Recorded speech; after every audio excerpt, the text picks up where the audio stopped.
Halo, Assalamualaikum warahmatullahi wabarakatuh. Jumpa lagi dengan saya, Freddy Sudaryanto, seperti biasa di kasus Jalan Cagak Subang. Pagi ini, persidangan telah dilaksanakan dan sudah beberapa saksi hadir di persidangan. Katakanlah kalau dari persentase ini udah sampai ke 70% ya. Kita masih menunggu kesaksian atau saksi-saksi yang dari tim kuasa hukum Pak Yosep ya, yang nantinya akan menghadirkan saksi-saksi dan katanya juga akan menghadirkan ahli. Nanti akan kita tunggu. Katakanlah sekarang tinggal menunggu detik-detik akhir, ya, karena saksi sudah ada, para ahli sudah dihadirkan, ya, ahli psikologi, ahli forensik, ya, Inapis, IT, semua sudah hadir, para ahli, ya. Sampai Dokter Hastri juga sudah hadir, Dokter Fahmi sudah hadir semua persidangan. Ya tinggal detik-detik akhir nih kita menunggu. Ini yang akan kita tunggu ya. Tinggal nunggu adalah saksi dari kuasa hukum Pak Rahman Hidayat ya.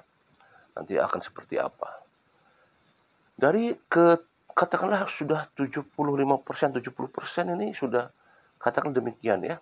Kita menunggu lagi sisanya dan kita nanti tinggal tunggu vonis akhir dari majelis hakim. Ini yang akan kita tunggu-tunggu dan penuh debar, seperti ya kita menunggu debar-debar jantung ya, harap-harap cemas seperti itu. Tetapi kalau kita lihat, kita sudah bisa melihat ya, warga net semua sudah bisa melihat di persidangan ya, bagaimana semua para saksi berbicara ya. Di sana semua kita sudah dengar, kita masing-masing punya kesimpulan masing-masing. Ya, tentunya kesimpulan ini berbeda, pastinya. Ya, tidak akan mungkin sama, pasti berbeda. Tetapi barangkali kita kalau di presentasi seperti itu, kita sudah bisa ngambil kesimpulan. Ya, ya di persidangan ada hal-hal yang memang terbuka semuanya, ya, dan akhirnya memunculkan sesuatu hal yang selama ini kita tidak tahu, akhirnya kita jadi tahu di persidangan ini. Munculnya juga keanehan-keanehan, munculnya juga kejanggalan-kejanggalan, sesuai dengan eh, praduga-praduga kita, asumsi-asumsi kita, dugaan-dugaan kita. Muncul keanehan-keanehan, muncul hal-hal yang eh, tidak sesuai, muncul hal yang tidak semestinya, muncul hal yang tidak sinkron, tidak ada persesuaian, muncul.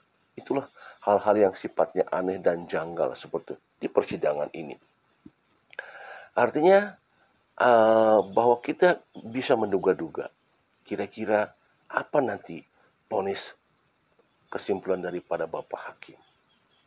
Ya, Bapak Hakim yang mulia. Kita bisa menduga-duga kemana arahnya ini. Ya, sekitar 70% lah, sekitar segituan. Sekarang kita sudah lihat bagaimana nanti hasil daripada vonis persidangan. Ya, ya kita lihat ada keanehan, ada kejanggalan, ada perubahan-perubahan yang tiba-tiba jadi berubah gitu kan. Ya, sekali lagi di persidangan ada bohong, ada jujur, ada berubah, ya tidak ada masalah semuanya. Di persidangan tidak masalah. Semuanya sudah menjadi penilaian daripada majelis hakim. Majelis hakim yang akan menilai.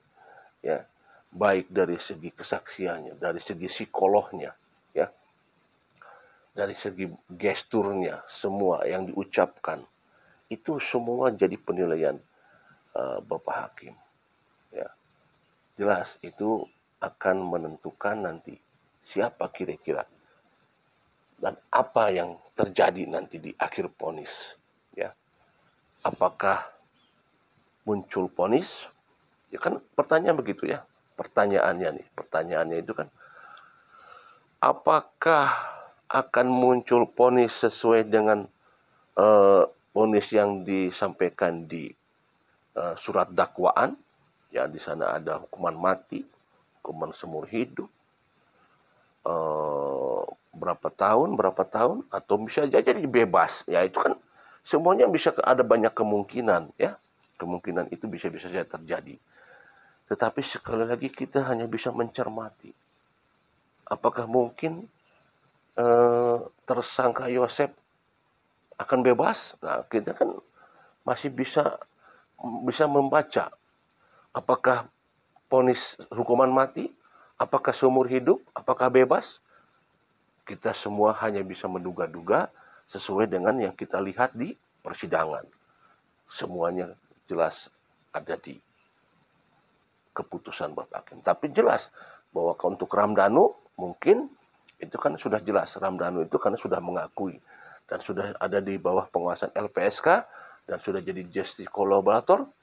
Yang kita tahu sejarah justice collaborator seperti apa. Kasus Sambo, Eliezer hanya dihukum 1 tahun. Ya.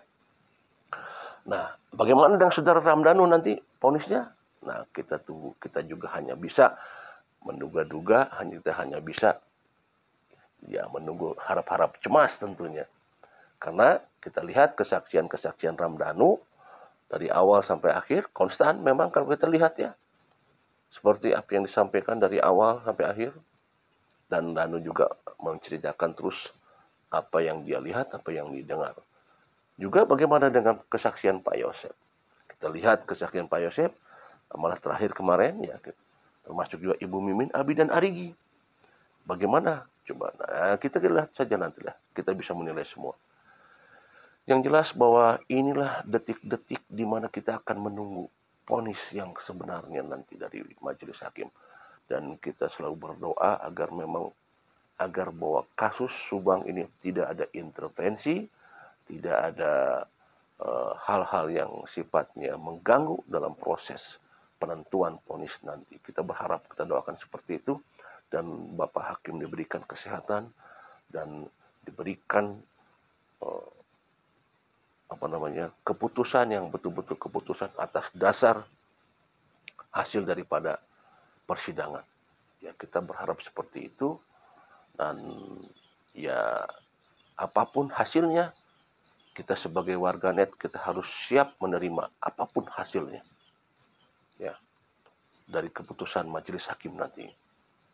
Kita ya nanti kalau untuk masalah banding segala macam ya itu nanti kan ada aturannya ya. Misalkan tidak menerima dengan keputusan Bapak Hakim, nanti ada aturan jalurnya. Ada banding, ada segala macam ya. Nah, itu silahkan kalau misalkan tidak puas dengan keputusan hakim. Ada aturannya, ada jalurnya. Tetapi inilah yang kita tunggu. Apa sih sebenarnya nanti keputusannya? Mungkin dalam waktu dekat ini ya. Karena kita tinggal menunggu lagi saksi daripada timnya Pak Yosef ya. Saksi-saksinya dan ahlinya katanya akan itu. Dalam penentuan, dalam penantian, harap-harap cemas. Assalamualaikum warahmatullahi wabarakatuh.